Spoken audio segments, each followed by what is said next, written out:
अक्टूबर 1973 में दुनिया ने अपने आर्थिक और राजनीतिक परिप्रेक्ष्य में एक बड़ा बदलाव देखा। ओपेक तेल मूल्य संकट, जो तेल की कीमतों में अचानक वृद्धि थी, ने न केवल दुनिया भर की अर्थव्यवस्थाओं को प्रभावित किया, बल्कि इसने हमारे ऊर्जा, राजनीति और वैश्विक शक्ति के प्रति सोच को भी पूरी तरह से बदल दिया। ओपेक तेल मूल्य संकट का महत्व समझने के लिए हमें सबसे पहले 1970 के दशक के प्रारंभिक वर्षों में वैश्विक ऊर्जा परिप्रेक्ष्य को समझना होगा। उस समय तक तेल आधुनिक अर्थव्यवस्थाओं के लिए जीवन रेखा बन चुका था, जो परिवहन से लेकर निर्माण तक सभी क्षेत्रों में इस्तेमाल होता था।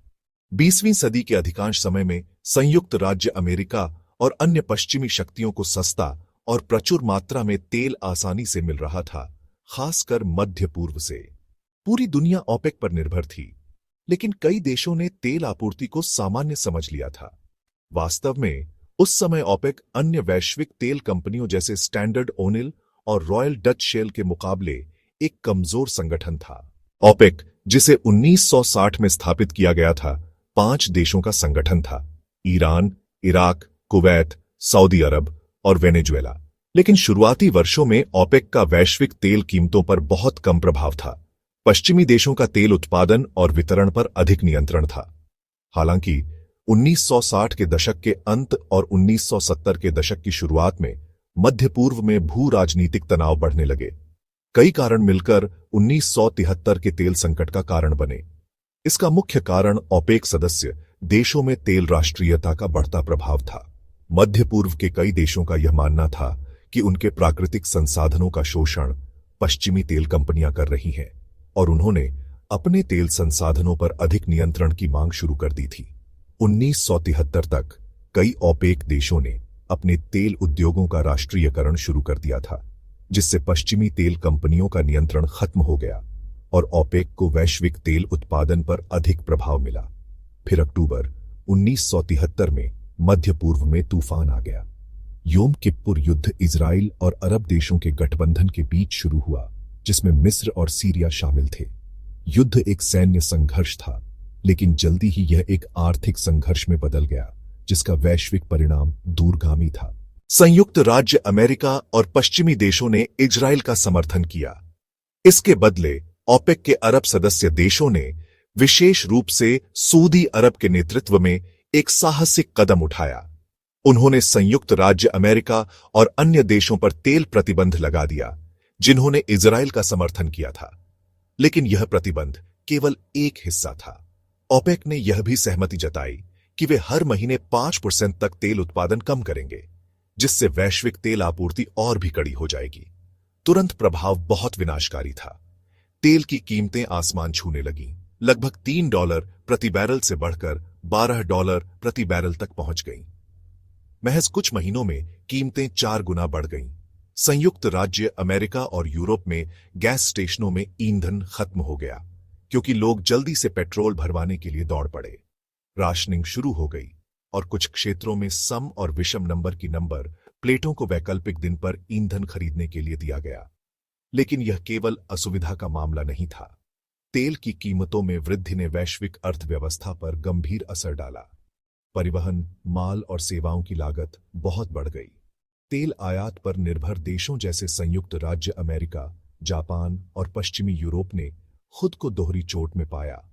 उच्च तेल कीमतें और बढ़ती हुई अस्थिर वैश्विक अर्थव्यवस्था। 1973 का तेल मूल्य संकट केवल ईंधन की कीमतों में वृद्धि तक सीमित नहीं रहा। इसने पूरी दुनिया में मुद्रास्फीति को जन्म दिया।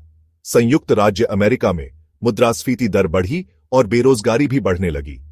आर्थिक वृद्धि रुक गई और देश स्टैगफ्लेशन, जो कि ठहराव और मुद्रास्फीति का मिश्रण था, के दौर में चला गया। राष्ट्रपति रिचर्ड निक्सन ने मुद्रास्फीति से निपटने के लिए वेतन और कीमतों पर नियंत्रण लागू किया, लेकिन यह केवल अस्थायी समाधान साबित हुआ। अमेरिकी जनता ने महसूस किया कि वे विदेशी तेल पर अत्यधिक निर्भर थे। इस संकट ने पश्चिमी अर्थव्यवस्थाओं की कमजोरियों को भी उजागर किया, जो ऊर्जा आयात पर अत्यधिक निर्भर थीं। ईंधन बचाने के प्रयास में निक्सन ने पहली बार राष्ट्रीय गति सीमा 55 मील प्रति घंटे की घोषित की, जो अमेरिका में ऊर्जा बचाने के आंदोलन का प्रतीक बन गई। 1973 का तेल संकट सिर्फ एक आर्थिक घटना नहीं था, इसने वैश्विक शक्ति समीकरण में एक महत्वपूर्ण बदलाव किया। ओपेक ने पहली बार दुनिया को यह दिखाया कि तेल सिर्फ एक वस्तु नहीं है, बल्कि यह एक शक्तिशाली भू राजनीतिक उपकरण है। प्रतिबंध और उत्पादन में कटौती ओपेक के तेल कीमतों पर नियंत्रण की क्षमता को दर्शाने का एक संगठित प्रयास था। सऊदी अरब, विशेष रूप से ओपेक में सबसे प्रमुख शक्ति के रूप में उभरा। देश के विशाल तेल भंडार ने उसे बहुत बड़ी ताकत दी और अब वह ऊर्जा बाजार का मुख्य खिलाड़ी बन गया। पश्चिमी देशों के लिए तेल की कीमतें और शर्तों को तय करना अब संभव नहीं था। शक्ति का संतुलन बदल चुका था और आर्थिक दुनिया कभी पहले जैसी नहीं रहेगी। हालांकि 1974 में प्रतिबंध हटा लिया गया, लेकिन तेल संकट के प्रभाव सालों तक महसूस होते रहे। कीमतें ऊंची बनी रहीं और कई देशों ने तेल के विकल्पों की तलाश शुरू कर दी। संकट ने ऊर्जा स्रोतों को विविध बनाने की कोशिशों को जन्म दिया, जिसमें परमाणु ऊर्जा, सौर ऊर्जा और पवन ऊर्जा का विकास शामिल था। देशों ने ऊर्जा दक्षता और संरक्षण में निवेश करना शुरू किया। संयुक्त राज्य अमेरिका में सरकार ने रणनीतिक पेट्रोलियम रिजर्व स्थापित किया ताकि भविष्य में किसी भी संकट से निपटने के लिए तेल जमा किया जा सके। 1973 के तेल संकट की विरासत ने सरकारों और कंपनियों के ऊर्जा सुरक्षा के दृष्टिकोण को भी बदल दिया। अब तेल बाजार को केवल आपूर्ति और मांग के साधारण समीकरण के रूप में नहीं देखा जाता था। 1973 का ओपेक तेल मूल्य संकट आधुनिक इतिहास का एक निर्णायक मोड़ था। इसने वैश्विक दुनिया को फिर से आकार दिया। अधिक अपडेट्स के लिए फेलो इन्वेस्टर्स को सब्सक्राइब करें।